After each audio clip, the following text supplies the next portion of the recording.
P L फ्यूजरी का अफसर भट्ट साहब, RUJ आबिद साहब और नेशनल प्रेस क्लब अनवर रजा साहब, शाहिद असलम को जो आज हम खराज अकीदत पेश कर रहे हैं वो बुनियादी तौर पर शाहिद असलम के लिए नहीं है, वो हमारे पेशे के लिए है और हम सब का एक दूसरे के लिए है कि शाहिद असलम ने जो मौक़िफ़ अपनाया उस मौक़िफ़ की वजह से इन्होंने अपनी भी, हमारी भी और हमारे पेशे की भी लाज रखी। मैं समझता हूँ कि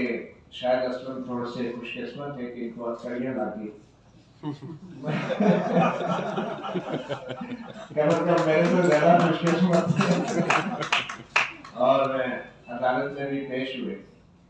मगर जिस जुर्म में इनको हथकड़ियाँ लगाई गई वो जुर्म ऐसा है कि जिसको सुनकर इंसान वैसे ही नफ्सियाती तौर पर और समाजी तौर पर इतने दबाव में आ जाता है कि जिसके असरात देर तक रहते हैं और उसके असरात सिर्फ नाम नहाद मुल्ज़िम पर नहीं होते बल्कि पूरे पेशे पर आते हैं, पूरे मुआशरे पर आते हैं और मुआशरे को ये एक मैसेज दिया जाता है कि अगर ये चीज़ एक सहाफ़ी के साथ हो सकती है तो बाकी किस खेत की बोली है। तो ये मामला सिर्फ सहाफ़त का नहीं है। शाहिद असलम ने अगर जो मौक़िफ़ अपनाया है और जिस तरह स्टैंड लिया है ये पूरी सोसाइटी के लिए एक मिसाल राह, एक पूरी सोसाइटी के लिए एक मिसाल कि चाहे वो सियासतदान हो, चाहे वो किसी भी शोबे से उनका ताल्लुक हो, शाहिद असलम की जो जुर्रत और बहादुरी है वो उन सब के लिए एक मिसाल है। मगर अब इसके बाद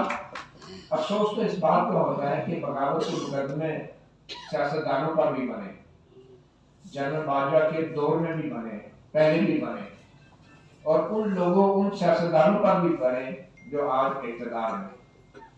और शर्मनाक बात यह है कि जो आज इक़्तिदार में हैं उनके होते हुए शाहिद असलम जैसे सहाफ़ियों पे वही मुकदमा बन रहे। अफसोस इसी बात का है कि जो लोग वोट को इज्जत दिलाने का नारा लगा के इक़्तिदार में आए थे, आज उनके दौर में वोट की जो बेहुरमती हो रही है, मेरे ख्याल में इससे ज्यादा बेहुरमती शायद पहले भी कभी नहीं हो सकती थी। एक तो डिक्टेटर है, एक साजिशी जर्नैल है, वो मैंडेट चोरी करता है और वो बरगला चोरी करता है और धड़ल्ले से चोरी करता है, मगर एक ऐसे हुक्मरान और एक ऐसे वज़ीर आज़म या ऐसे सियासतदान क्या कहें कि जो खुद को वज़ीर आज़म कहता है, अवाम के मैंडेट का मुहाफ़िज़ कहता है, वोट की इज्जत का रखवाला कहता है और इसके बावजूद भी उसके दौर में सहाफ़ियों को हथकड़ियाँ लगती हैं, सियासतदानों पे बगावत के मुकदमे बनते हैं और उनको जेलों की सैर कराई जाती है और उससे बड़ी नाअहली और इनकॉम्पिटेंस क्या होगी कि फिर उनके इदारे ऐसे लगाए गए संगीन इल्ज़ामात को साबित भी करने में नाकाम रहते हैं। अब एक ऐसे शख्स से बेहतर तो वो डिक्टेटर है कि जो कम से कम बेशर्मों की तरह सब कुछ करता है, लेकिन एक ऐसे बुज़दिल एक सियासी लीडर को क्या कहेंगे कि जो खुद को कहता है कि मैं लीडर हूँ मगर उसकी लीडरशिप के अंदर ये सब कुछ हो रहा होता है।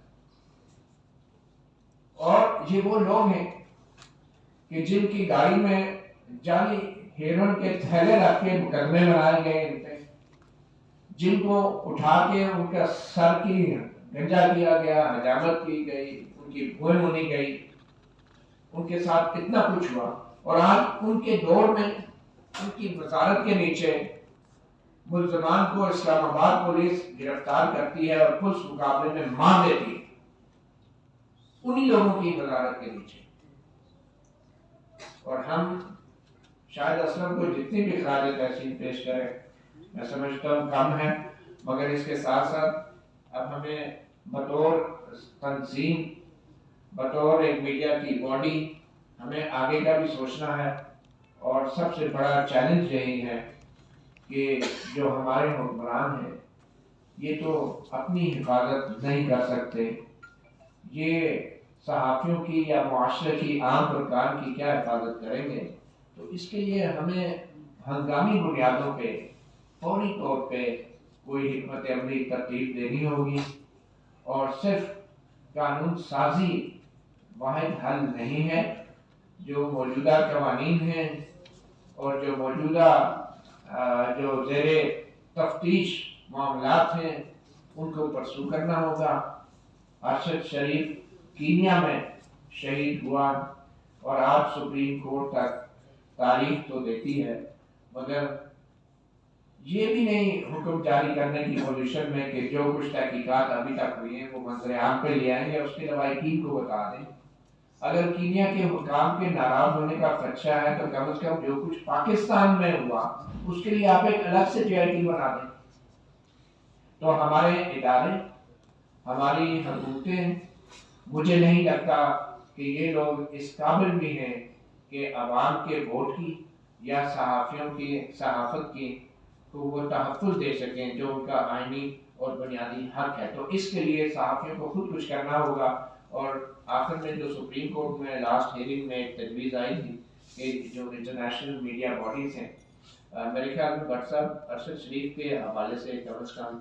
انٹرنیشنل میڈیا باڈیز کو پاکستان سے یا پھر ان سے ریکویسٹ کی جائے کسی بھی ایسے انڈیپینڈنٹ جرنلسٹ کو نامینیٹ کیا جائے، تاکہ جیسا کہ سپریم کورٹ نے کہا ہے کہ انٹرنیشنل میڈیا باڈیز کے تھرو کینیا کی حکومت پہ دباؤ ڈالا جائے کہ وہ ایکسیس دے، رسائی دے معلومات کے لیے، اور تاکہ وہ انڈیپینڈنٹ جب انٹرنیشنل میڈیا باڈیز کوئی بھی رپورٹ دیں گی تو اس کا بھی کچھ نہ کچھ اثر یا دباؤ ہمارے اداروں پہ اور ہماری حکومت پہ ضرور پڑے گا۔ تو ہمیں وہ ایکٹیولی پرسو کرنا چاہیے۔ اور بھی جتنے پینڈنگ معاملات ہیں، حیات اللہ خان سے لے کے آپ دیکھیں کہ جب بھی سپریم کورٹ کا کمیشن بنتا ہے تو پولیس اپنا کام چھوڑ دیتی ہے، حکومت سائڈ پہ ہو کے بیٹھ جاتی ہے اور کہتی ہے کہ اب سپریم کورٹ کے جج جانے اور پولیس کے افسران جانے۔ اور آج تک جتنے بھی ہائی پروفائل ایسے واقعات ہوئے ہیں اور جتنا میں بھی سپریم کورٹ کے جج ملوث ہوئے ہیں، چاہے کمیشن کی صورت میں چاہے سو موٹو کی صورت میں، پولیس نے دوبارہ اس کیس کو ہاتھ نہیں لگایا، اور بہت سارے ایسے کیسز ابھی بھی پینڈنگ ہے۔ حامد میر صاحب کا جو معاملہ ہے وہ کہ سپریم کورٹ کے 3 نالائق ججوں سے وہ حتمی طور پہ حل نہیں ہوا، مگر اس کا یہ مطلب تو نہیں ہے کہ وہ معاملہ ختم ہو گیا۔ کیا وجہ ہے کہ جو سندھ کی پولیس ہے اس ایف آئی آر کے اوپر ابھی تک تفتیش کیوں نہیں کر رہی؟ باہر کے ممالک میں 20-20 سال 25-25 سال کے بعد جا کے پولیس جو ہے وہ کیسز کا بھی حل نکالتی ہے، یہاں پہ تو ابھی اتنا عرصہ نہیں ہوا۔ کیا وجہ ہے کہ سلیم شہزاد والا معاملہ ثاقب نثار جیسے ایک غلیظ آدمی سے حل نہیں ہوا تو پولیس نے بھی وہ معاملہ بند کر دیا ہے؟